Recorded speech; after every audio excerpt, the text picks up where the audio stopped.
carried a lot of missiles, but it wasn't applicable because of the rules of engagement. But T-1 had one capability, the Phantom, it had power.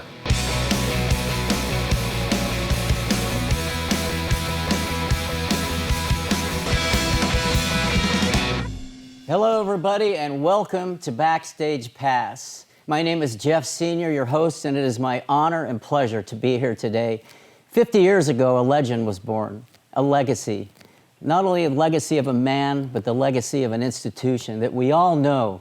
America, when you say these two words, America knows these two words.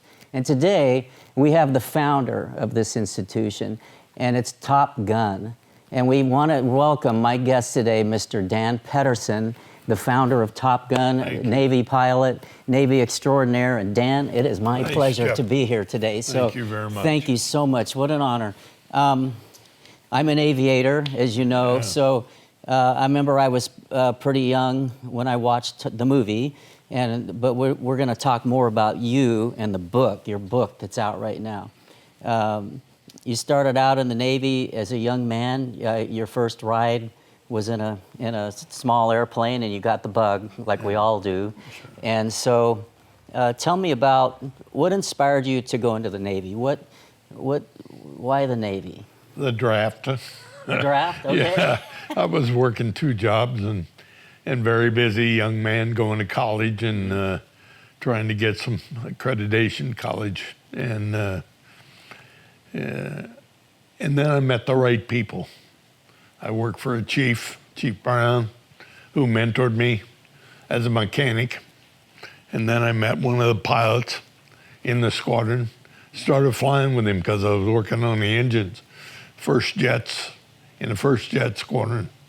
And once I got exposed to it, it's like you. Once I got exposed to it, you don't leave it. It's in your soul. You're born with it, I think. I read the book, and I have to tell you, I was glued to it. And I'm not a big reader. You can ask my family, I don't read a lot of books. I wish I was a better reader. But I was glued to this book. And not only the aviation story, but just your story and your determination, your grit that you had. And I love the determination of the fighter pilot mentality.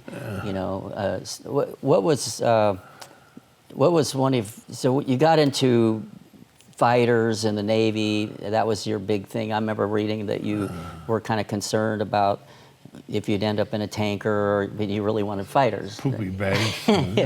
Poopy bags. Yeah. So, yeah, what was your first fighter that you flew? Well, the first one, you know, every airplane had its own time, police and time. And you got to realize there weren't a lot of jet airliners, or none in those days. And these were, the airplanes I flew in training were right out of Korea. The F-9 and F-2 Panther. Mm-hmm. God, you know, Bridges of Tokyo-ri, the movie, was made with that airplane. And here I am at 20 years old, getting to fly one by myself. Yeah, you know, it beats working two jobs and probably more fun. Well, and as you describe in the book, as pilots, we get to witness the Earth from, unlike, you know, I mean, if you go back 100 years, mankind, it was a pipe dream.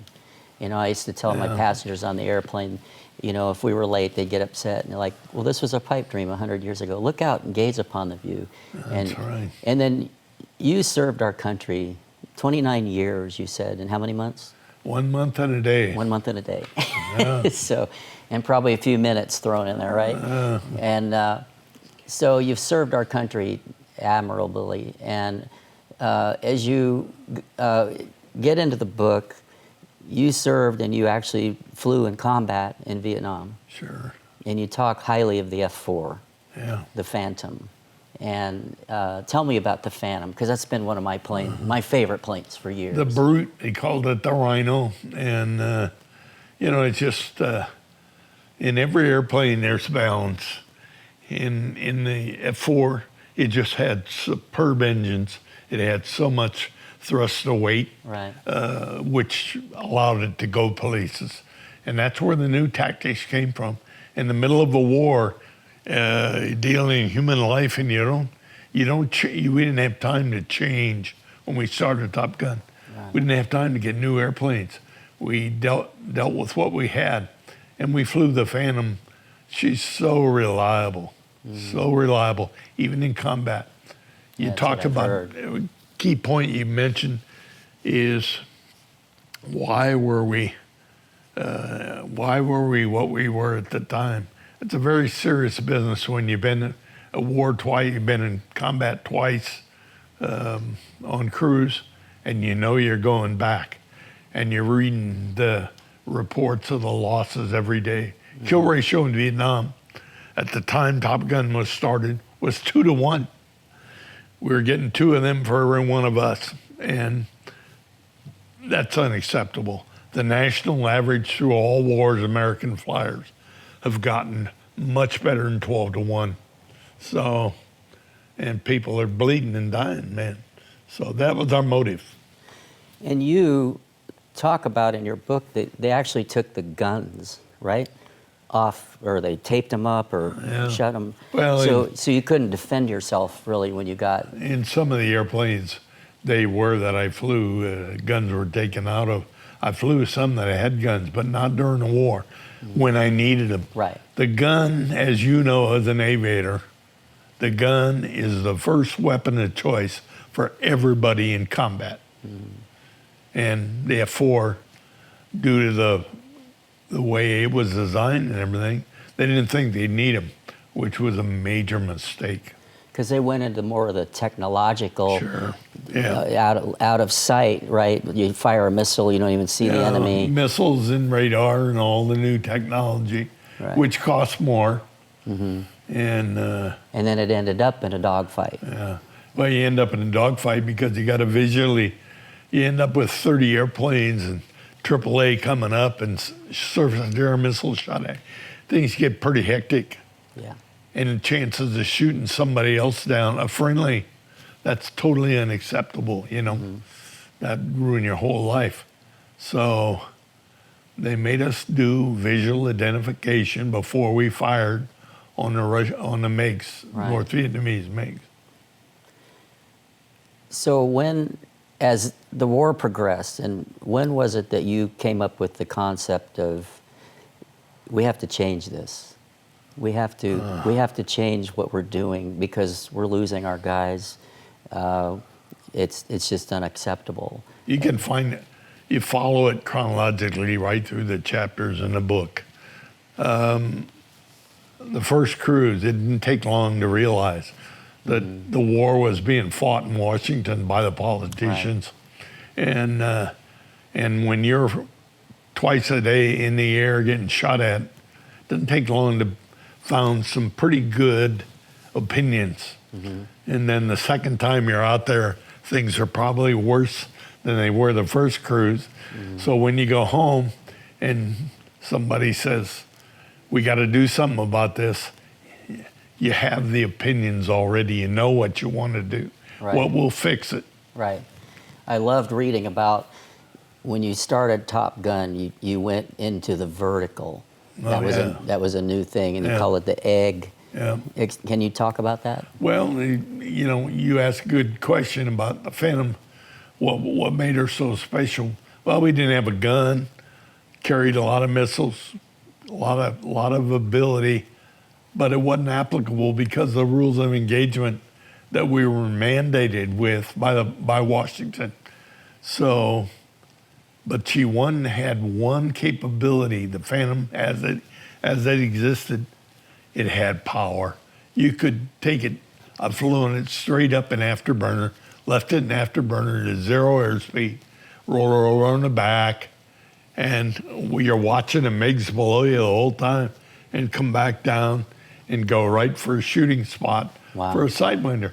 And the airplane had such power, you could do it. We usually fought with a pair of us. Yeah. You could do it 2. One guy's on top, the other guy's free fighter, engaged fighter. You know the terminology. And when you got Top Gun going, you brought in, the way I understand it, the best of Well, advisors and teachers and instructors to teach these new people coming in these new techniques. you gotta get well in a hurry. Give me the best medicine, the shortest amount of time, and that was the mandate. Don't kill anybody. Don't wreck any airplanes, but you got 90 days to make it go. Right. And it's a graduate school. They told us they wanted a graduate school, but they never told us how. So we had free reign. We had free reign to write the curriculum and make the changes we want, change the tactics and everything. Wow. It was so rare to have this. Ability. Never had to ask permission, no consultants, no outside advisors. Right. I handpicked the 9 of us, the 8 best out of the tactics phase at Miramar and BF 121. And these guys are all combat. Good pictures in the book. Yeah, I love the 16 pictures in there. Yeah. And you see the boys as we were before we got so long in the tooth. Oh, you still look great. Yeah. And then you went on into the F-14, right? I didn't Okay. personally. I went on The school did. to head a squadron Right, the and squadron. commanded the world famous Picking Dogs, the F-143. Okay. Incidentally, I just got an email 2 days ago from the Abraham Lincoln, and they're sitting off the Straits of Hormuz, off of Iran right now, as we Wow. we tape this, Wow. and they're young guys, just as good as we ever Yeah. were. I actually, as you know, I fly aerial photography from a Learjet, and I've chased, been lucky enough to chase the Blue Angels, Thunderbirds for all their advertisements, and I chased the squadron out of Fallon for a movie called Speed and Angels, and got to meet all the guys up there. And of course, Fallon's a lot different than San Diego. It's kind of out in the middle of nowhere. Yeah. But And then you went on to command a ship. Tell me 2 about of them. that. That was great. You go from 2 football fields per second speed at altitude. Right. That's the speed you make. 2 football fields in 1 second to commanding a ship. I had the USS Wichita, which carried everything: groceries, ordnance, everything, fuel, and she moved at about 50 yards per second 12 knots, was high speed. Yeah, Right, 12 right, knots. Right. And then I had the Ranger, the famous Carrier Ranger, which was That must be that's awesome. the best seat in the house. Yeah, to see all the planes coming in and going It's off. like you guys flying your big birds. Yeah. Well, and what's the average age on the deck? 19, 20, they say? That's right, the book. And that's the subject of a book I'm working on now. I'm going to talk about the individuals on the aircraft carrier Ranger with me. Right. Kind of bios on each of the young guys. People know a lot about carriers, but they don't know a lot about the people. Right. And the average age out of a crew of 5,400 was 19 years. 19 years old. 19 years old. Yeah. Around afterburners and jets and catapults. It's a risky business It to work is. the flight deck. It is. Yep.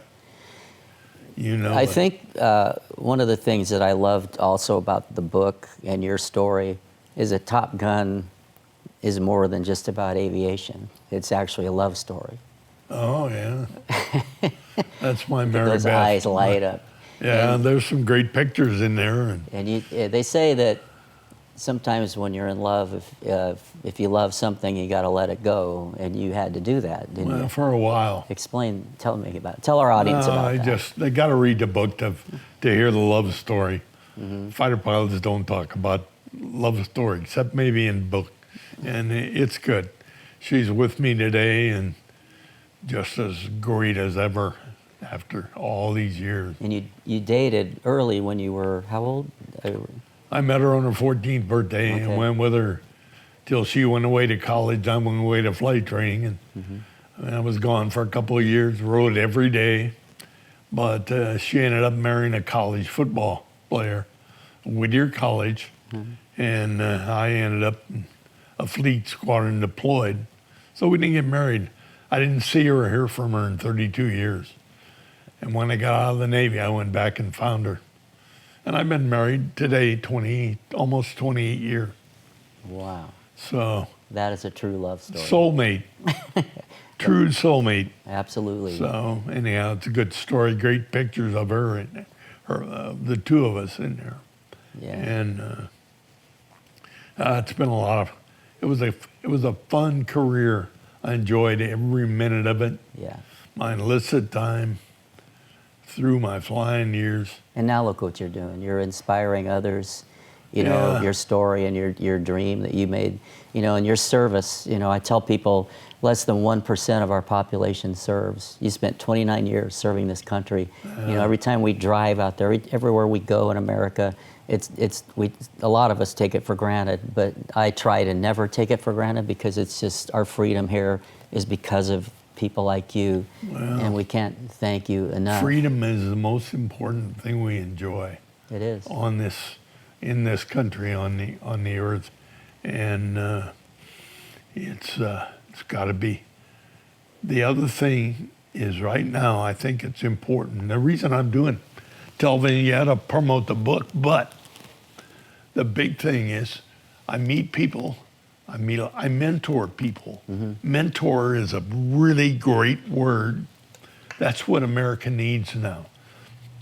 It needs successful people, military and otherwise, doctors, lawyers, but we need to mentor more, and we need to give them the confidence and enthusiasm that we had. Yeah. You know, I was born to fly, I think, Right. but I learned how and Right. became very good at it Yeah. because of people that mentored me. Gino Valencia, third living ace in the Navy, 28 victories in the Second World War. Yeah. And Well, I believe that 7.5 billion people on Earth, and we all have different gifts, you know. Yeah. One of mine was to fly like yours, and, you know, I don't play golf very well, but but we all have different gifts. So, and I think it's amazing you're now out at the 50th anniversary. The movie's coming out next year. And so your book it's a wonderful read. I think everyone should read it. And it's not just about military life and what you did, but it's about that determination, that drive, living the American dream, and it's a love story on top of it. Everybody loves a good love story. So, Top Gun by Dan Pedersen. Everybody go out and get it. Dan signed mine. It's amazing. Such an honor. And so available in all the bookstores. And I got to tell you, just having Dan on the show and being here, it's such a pleasure, Dan, to meet you. I've admired Top Gun and what it's all about, over and above the movie. The movie was great, but you're the real story of it. Thank you. And so to meet you in person and get to talk to you and become friends is just such a pleasure. And I just can't thank you enough. well, what you in the studio and your company is doing is a great addition to the American need right now. Thank you. Quality stuff, really quality people. People living the dream, you know. That's right. And so, do you have any quick words of wisdom to say to how about to the young people coming up? What would you Find somebody who you trust, who's an inspiration that you can believe in, and pick their brains and try and ask good questions. Take advantage of education. Drugs is the worst thing that can happen in the country. I could go on, but I won't. Just go get it. It's out there for you in this country. I've been all over the world, and there's no country on earth like this country. Dan, I can't thank you enough for coming on the show, and what a pleasure and an honor. And go live the American dream, everybody. And Dan is one of the inspirations behind it. And go out there and be a great American and do your thing. And so, Dan, thank you so much. You're welcome. We'll see you on the next pass of Backstage Pass. Let's go flying. Let's go flying. Yeah. Let's do it. Gotta believe you can soar like an eagle. You gotta have dreams before you fly. There's no guarantee there's gonna be tomorrow. Stand up and reach for